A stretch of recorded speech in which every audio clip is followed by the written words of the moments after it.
Ei, olá, meu nome é Wendel Fortunato de Medeiros, sou aluno da complementação pedagógica em Geografia pela Faculdade IBRA, e o conteúdo a ser trabalhado vai ser a hegemonia europeia no mundo, e a unidade temática, ela é o sujeito e o seu lugar no mundo. Essa aula é direcionada para o ensino fundamental, especificamente no nono ano do ensino fundamental. E o que é esperado obter nessa aula é um senso crítico a respeito da Europa e de outros países no mundo, de como é feita essa interação cultural. Vamos começar então, não é?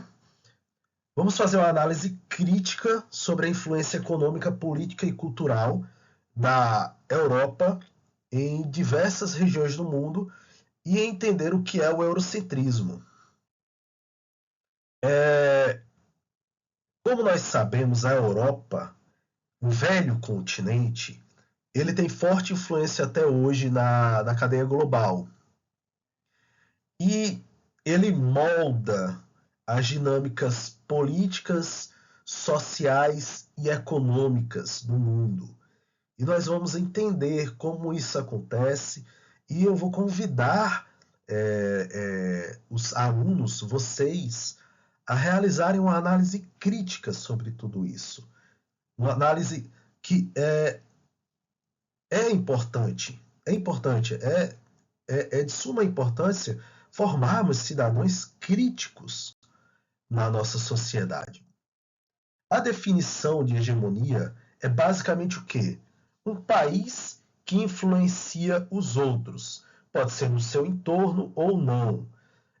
Um exemplo bem próximo é o Brasil. O Brasil, ele tem uma hegemonia na América Latina, certo?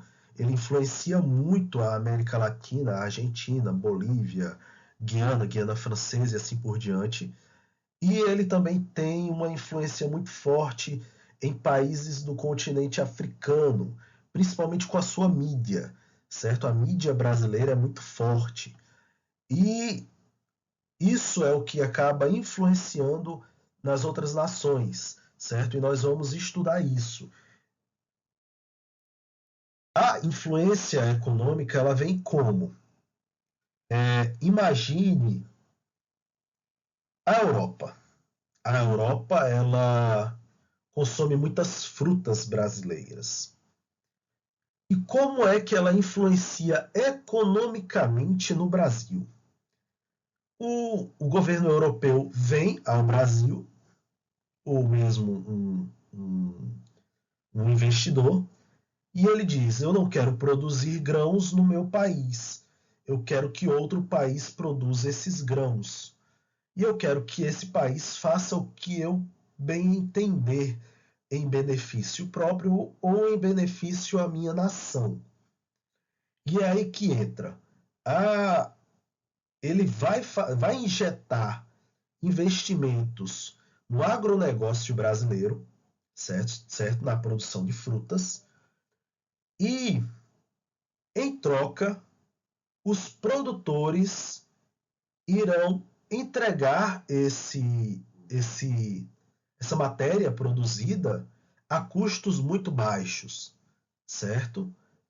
Além disso, existe o fato de que os produtores eles vão ser influenciados politicamente, ou seja, eles vão passar a votar em políticos que apoiem essas iniciativas europeias, certo? E aí ela acaba moldando a economia, certo? Onde o Brasil passa por causa da Europa, porque vai dar uma balança comercial favorável, certo? Um superávit. O país começa a investir mais em agronegócio e incentivar mais ainda o agronegócio para a exportação, certo? O impacto político começa nesse ponto. As políticas de interesse, o lobby, né, que a gente fala, que ocorre por causa da influência de outro país aqui, é muito forte. Um exemplo disso, saindo do Brasil, é o Congo, na África. O Congo tem muita política pública favorecendo empresas europeias na mineração, principalmente na mineração de diamantes. Quem quiser assistir, pode assistir o filme Diamante de Sangue. Eu recomendo assistir com os pais. É um filme um pouco mais pesado, por assim dizer. Eu assisti esse filme quando era aluno do ensino médio, e é um filme que retrata muito bem tudo isso. E o que acontece? Outra forma de influência é através de alianças e tratados. São feitas alianças e tratados que, por incrível que pareça, quem precisa mais da gente é a Europa, mas a Europa é a mais favorecida, não é o oposto. Por exemplo, a Europa precisa muito de frutas. Lá eles têm uma produção, é uma produção boa, mas é uma produção fraca. Aqui nós temos um clima muito mais favorável, uma área agricultável muito maior. E eles fazem um tratado de comércio em que eles que ditam as regras. Se nós retornarmos até pouco tempo na nossa linha do tempo sobre o governo brasileiro e a União Europeia, nós teremos um imbróglio que é a União Europeia tentando impor medidas que são favoráveis a ela e desfavoráveis ao Brasil. E o Brasil sem querer aceitar, o governo vigente sem querer aceitar. E agora chegamos no ponto mais importante: a cultura e identidade. É o seguinte: o que é eurocentrismo na realidade? Eurocentrismo é a ideia de que a Europa é o centro do mundo, ou seja, eles são os melhores, os mais fortes e os mais inteligentes, e todos devem estar abaixo deles, e qualquer um que se aproxime deles, na verdade, deve ser ensinado por eles, porque eles são bem melhores, eles são civilizados. A arte que é verdadeira é a arte europeia. A música verdadeira é a música europeia. A pintura verdadeira é a pintura europeia. O funk não é cultura. O que é cultura é um livro europeu, o Harry Potter. O rap da periferia aqui do país, ele não é cultura. Ele é taxado como subcultura, assim como o funk, subcultura. Se você olhar bem, os principais críticos, que não são estudiosos, são na verdade leigos, eles dizem que funk não é cultura.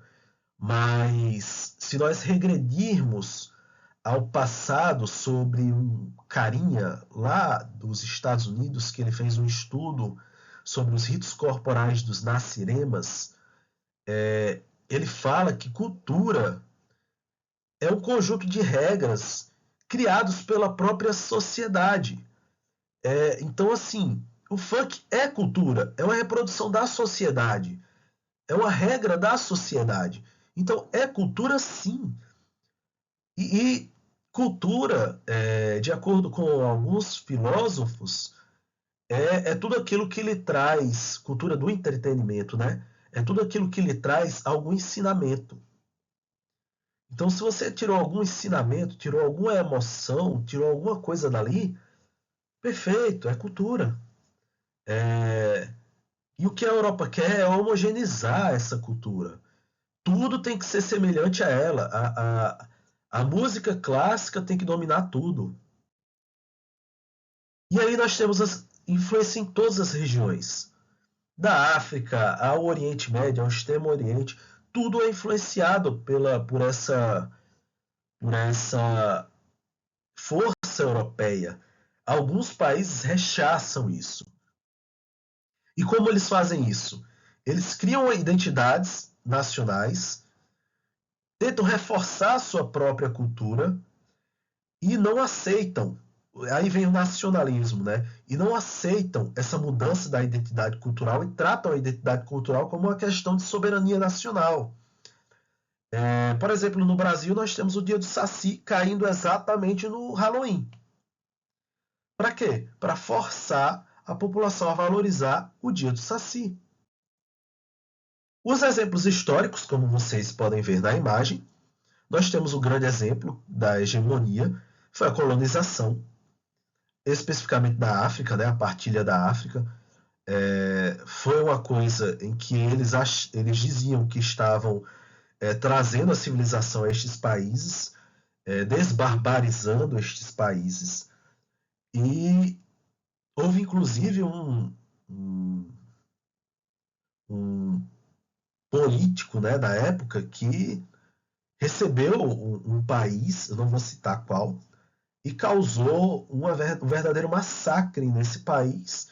E quando ele foi questionado, ele disse: não, tá tudo bem, porque eu levei a civilização a eles. Eles eram animais, eles não mereciam ser tratados como humanos, certo? E aí temos o exemplo da Guerra Fria, que a Europa influenciou na Guerra Fria, e influenciou muito na Guerra Fria. E os desafios atuais, que são que lutar contra, de um lado, os Estados Unidos, que é a potência atual, e do outro, a China, que vem se apresentando como a pessoa que vai criar uma polarização no mundo. Nós, no lugar de sermos um mundo monopolar, nós estamos caminhando para um mundo bipolar ou até mesmo multipolar, se incluirmos a Rússia, certo? E no meio disso tudo está o velho continente que não consegue mais ter a força de antes, certo? Culturalmente ele ainda tem muita força, mas politicamente e economicamente não.